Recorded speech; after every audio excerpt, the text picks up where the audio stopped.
it is now 9:30.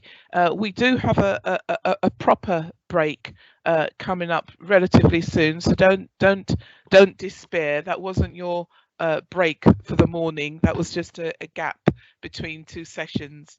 I'd like to think the equivalent of walking from one room to another room if we were on campus. I do want to now start just talking about your viva and preparing for your viva, and of course, do feel free to be interrupting, asking questions and comments. I haven't specifically in this discussed online vivas or face-to-face vivas, but I suspect that that will be a key question indeed, even before starting the presentation. It is a key question that has come up. So do feel free to talk with me about it. But I would like to think that your viva is something that you could enjoy, and I'm going to just talk about what I think ways in which you might well, what's going on and what will we do. You will have a session later on. Trying to think when that is. After this session, we'll have a break. And then you will have a group work session in which you will all interrogate each other about your thesis as part of a viva preparation activity. Okay, so anticipating your viva. Okay, again, I would invite a comment from all of you. What is the thing that you are most looking forward to, do you think, about your viva? About this final stage of your thesis? What's most thrilling about it? Hilary. Hi, I think it's a kind of, in a bizarre way, there's obviously a tension here, so it's quite scary, but at the same time, I'm quite looking forward to discussing contribution to knowledge and contribution to practice, because that for me is the real thing. What difference could that potentially make? So it's kind of scary because obviously, it's new, but that's what I'm most looking forward to. Okay, that's brilliant. Thank you. And that's a good thing to look forward to, because you'll definitely get a chance to do that. Ruth, what are you most looking forward to? Similar to Hilary, but also I think this is having talked to people about my thesis for however many years now, this is the sort of final big conversation, and these people are there only to talk about my research and allow me to talk about it, and hopefully I'll get some different perspectives, and I'm looking forward to interesting questions about it. Maybe not ones I haven't prepared for, but just interesting questions. I'm looking forward to basically talking about my thesis and what I've done.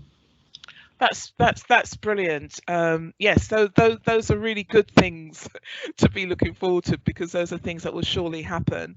And I think that your viva will be one of the occasions in your life, and a highlight occasion in your life, where you will have written something that's carried you for a number of years, and you'll have 2 or 3 people in a room whose job it is to spend 2 hours talking directly with you about that work. That doesn't happen every day, doesn't happen all the time, and it's a real treat, I think, for that to happen. I'm not negating the fact that things can go wrong, but those are, we can maybe get to those if we need to, and so that's lovely, and it's certainly something to enjoy. Good. Further in the area of study again, and they may take it away and grow the subject area. Okay. I look forward. I look forward to learning from the examiners, but it does scare me witless. Absolutely, it is scary. But yes, hopefully it's people who are as interested in your area of work as you are, and who can bring their insight and their experience to your thesis, which is lovely.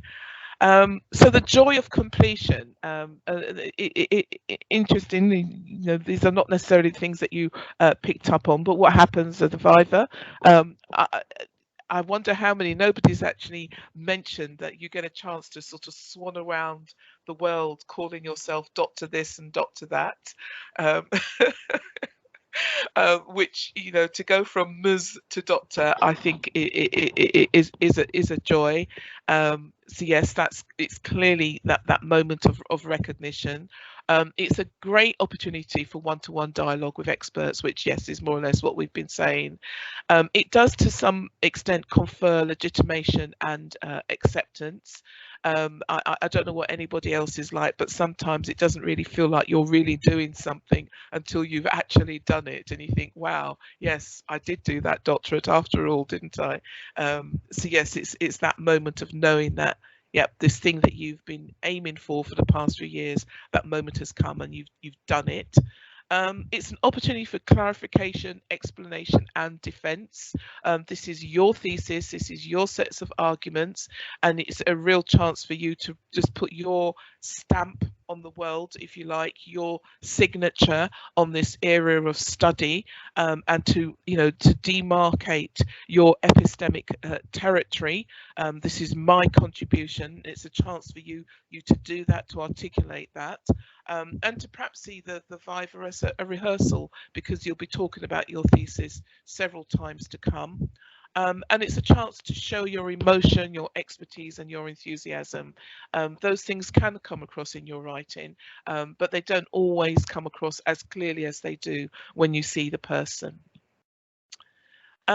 But you will, of course, have anxieties. I put the picture of a panda there because it sort of follows on memes that I'd seen in social media a few years ago, that sometimes you can spend so long working on this thesis. I'm making a little hugging. I'm hugging my thesis at the moment. You can't see me because you can just see the screen. And here is this thing that you spent so many years with. You've slept and woken up with it. You've avoided going out on Saturday afternoons with partner, children, and family because you're with your thesis. You've been reading about it. You go to shops, and rather than buying clothes or booze, you buy books so you can read about it and add to your thesis. You've grown with it for the past few years. There's been divorce, there's been death, there's been birth, there's been wars, there's been all these other events, but you and your thesis have just been there in that room, and they've been together. And people can find it hard to let go. You just want to keep on checking, keep on making sure that everything is perfect, that everything is clear. It can be hard to let go of. So yes, there is an anxiety. What am I going to do when this thesis is over? Can I bear to part with it? And what do you expect from the viva, and how do you prepare for them? Expect it to be 1 to 3 hours. Having said that, Nadia might have more experience of this in terms of the number of vivas she's enumerated at the OU, but I don't think I've ever known a viva to last the 3 hours. But I wouldn't put it, oh, good, you agree, but I wouldn't, it's not impossible, but 1 to 3 hours. I would think 1 hour, that's quite quick, and that's a reasonable time. 2 hours is lengthy. If it goes over 2.5, I would be surprised. So really, that's what you should expect at the outside. The chair, there is a chair for your viva, and the chair is there to ensure good behaviour. Do feel free to talk to your chair. That is, they are there to make sure that your examiners are polite, that they ask you reasonable and fair questions, and that you're given a chance to answer those questions. They're there to make sure that nothing goes wrong. And you can have your chair's email address open in your browser. I'm assuming that you're online, you might not be. But what I'm saying is, do look to the chair, and do, if there's anything you want the chair to know, if you're particularly anxious, or if you know that you are going to need a break every 45 minutes or whatever, discuss any anxieties you might have with the chair beforehand, and make sure that they're aware that you'll want them to invite you to have a break after an hour. You can say that yourself, but you might prefer to have the chair say it. But nonetheless, the chair is there to play a role to make sure everything goes according to plan and nobody is, steps out of line, if you like. Your supervisors are present if you want them. Of course, your brain will be like water at the moment of feedback, that they will speak and the words will float over your head. You won't know what they're saying. They'll either say you've passed with some amendments and then your brain will just switch off. Fortunately, you'll have your supervisor there who will listen to what they say and who will capture that and feed that back to you. You will get a written report after the viva, but sometimes the chair can just pick up a nuance that doesn't always translate well on paper. So they are there if you want them. And they can give you some feedback about, how well you answered or addressed particular questions, which may lead to a bit of feedback from the examiner. So they're there, but they don't have to be. It's your choice. I think it's helpful to have them there. The outcomes will vary. You could get a straight pass. I promise you, I will shout a hallelujah and dance around my living room if you get a straight pass. I've known of very few of them in my HE career, which I'm not going to say is extensive, but it's, I've spent a few years working in HE. Having said that, I have known of two colleagues, you may know of them, Kathy Chandler and Karen Horsley, as ED students who recently have passed their viva without amendments. So it's an enormous achievement, but actually a doctorate is an enormous achievement. Whatever the nature of the pass, let's not quibble, it's an enormous achievement. So you can get a straight pass. Don't expect it, it's unusual, but you can get it. You can get minor amendments. Minor amendments might be a few typos, might be a few references, nothing substantial, maybe a couple of subheadings here, a contents page which is perhaps more detailed than just chapter 1, chapter 2, chapter 3. So they're minor textual features is what they tend to be. Then you can get substantial amendments. Substantial would be much more about rewriting certain sections, perhaps adding a section, perhaps moving a bit from one chapter to another chapter, something slightly heavier than the superficial textual things. And then after that, you can get a major a resubmission, basically. Now, a straight pass, minor and major are passes. You have passed your doctorate subject to the changes that we specify. When you get the substantial amendments, that would say that you would need to come back for another viva. So it's still not saying you have failed. It's not a fail. There is underneath that there is an outright fail, but there is before that there is and that's a year's rewrite. So just to I will come to you in a second, Ruth, but just let me make this clear. If you get the minor, it tends to be 3 months.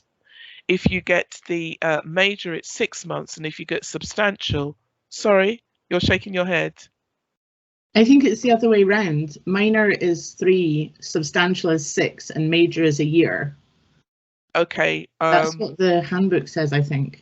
I'm sorry if I thought that's what I said, but if I didn't, I'm sorry. It's 3, 6 months and a year. So minor are 3 months, substantial is 6 months, and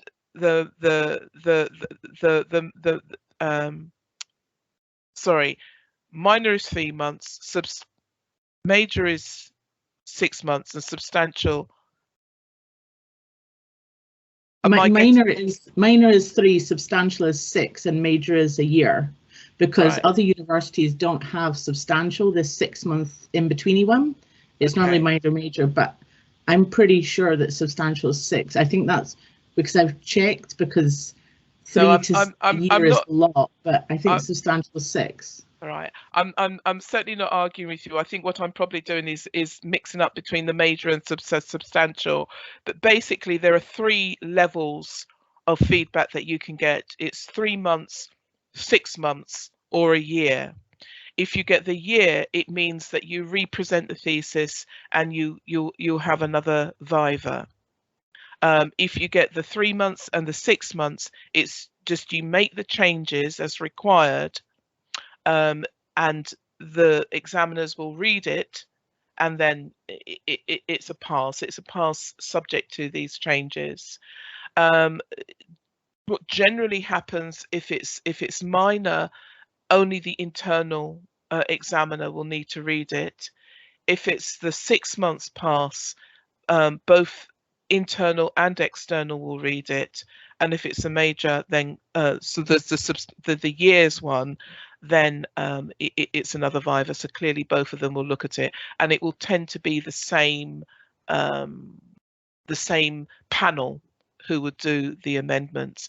When they look at the amendments, they won't introduce anything that wasn't introduced as a criticism when they first read it. They can't then say, well, we've reread it and ooh, we should have noticed this the first time we didn't, so we want, we want to address this issue. They will only address the critique that they made the first time around. So it's not a fluid open process where you can go into the viva and not have a clue what they're going to talk about.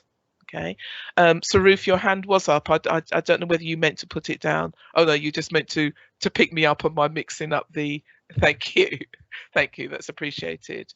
Anna Gillespie, your hand is up. Hi, Azuma. Thank you for that. Just a quick question. You mentioned about only the internal examiner looks at it for the minor amendments. What for those of us who are employed by the Open University, we have 2 externals. So will that mean that only 1 external looks at it? That I'm not sure. I think it's that not a big deal. I just wondered. No worries. Yeah. I would imagine that they would both look at it. Okay.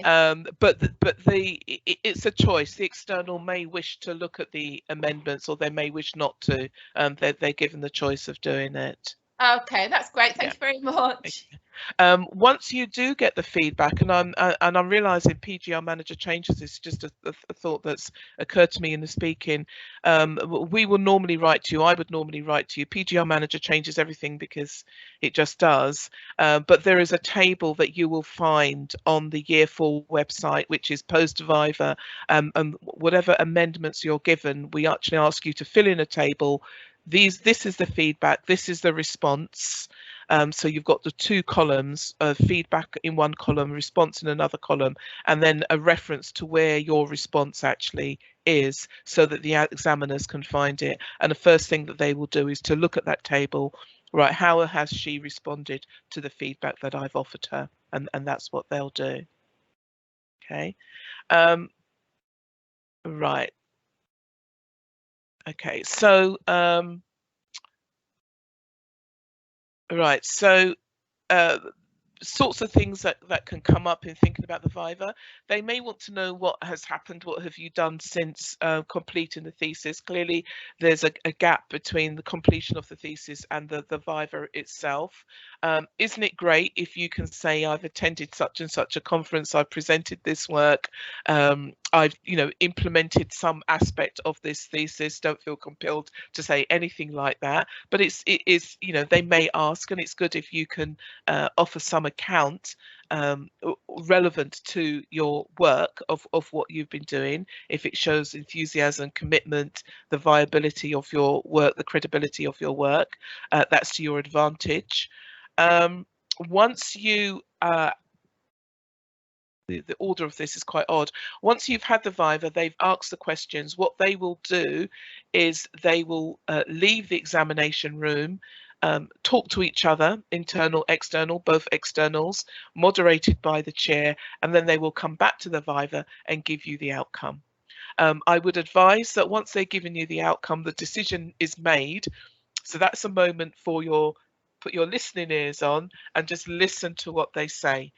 Once they've made that decision, there is no negotiation around it, not least of all because they can't very well go out and agree anything and then come back in again. It means that they've made their decision and they're giving you your response, and it's best just to sort of listen to what they're saying. And of course, I think as you're going towards your viva, I think you need to prepare, I think you need to rehearse, and you need to plan. Different people will work differently. Some people say that they don't necessarily like rehearsing questions because it means that they have a feeling that their response is stilted rather than spontaneous. I think spontaneity in this instance is overrated. I think it's better to be really very well prepared, to know, to anticipate what the questions are going to be, and to almost know the moment you hear that particular word or that particular question that you've got an automatic response. I speak as somebody who, if I'm nervous and you ask me my name, I'll need to pause for 5 minutes, check my notes before I can give you an answer. So to avoid that kind of nervousness sucking your brain, it's good to have a really good, clear response, a stock response that you can offer. Enliven it, but nonetheless, it's good to have that. Of course, the best defense is a good thesis. You need to make sure that you have an original contribution to knowledge, that you're not repeating what's been said previously, but you can extend that, you can converse with the field, and that you're very clear about what your contribution is, which is what much of today is going to be spent doing. That you've got a critical understanding of the current state of the field of knowledge in your area, that you're able to conceptualize, design and implement a project capable of delivering an original contribution. Indeed, your thesis is demonstration that you can do that, because you will have done it and you will have shown that you've done it in your thesis. A good understanding of methodology and the methodology of inquiry. And that you're able to communicate an independent judgment of issues and ideas in the field, and also that you can critically reflect, evaluate strengths and weaknesses of the work. And this is what their questions are designed to do. Catherine, I can see that your hand has gone up. Sorry, it's not a very strategic question. It was just, can you take stuff in with you? I think you can take your thesis in. Can you take notes in? Absolutely. Absolutely. That's no problem at all. I think it may well be that that's one of the advantages of having an online viva, that it's much easier to have your thesis open on the desk in front of you, and if they ask a question you could possibly even do a Control F search and get to that question, you know, the bit that they're referring to quite quickly and easily. But nonetheless, you are more than welcome to take things in. What I do think is, I would suggest that it is good to, all I can say is I think it can seem quite odd in a viva if your examiner asks questions that the feeling is that this should be a spontaneous and straightforward question, like what's your contribution, but you've then got to spend a great deal of time looking at your bits of paper. To my mind, that is not what I would anticipate, but we know that people are different, and know that nerves affect people differently. But yes, take in everything you want to take in. Okay. Right. I think in parts of your preparation, and I'm sure that this will be very familiar to you, make sure that you are aware of and document your ongoing decision making. That's an important part of what we are. Has my PowerPoint disappeared? It has. Sorry, I've just clicked something, haven't I?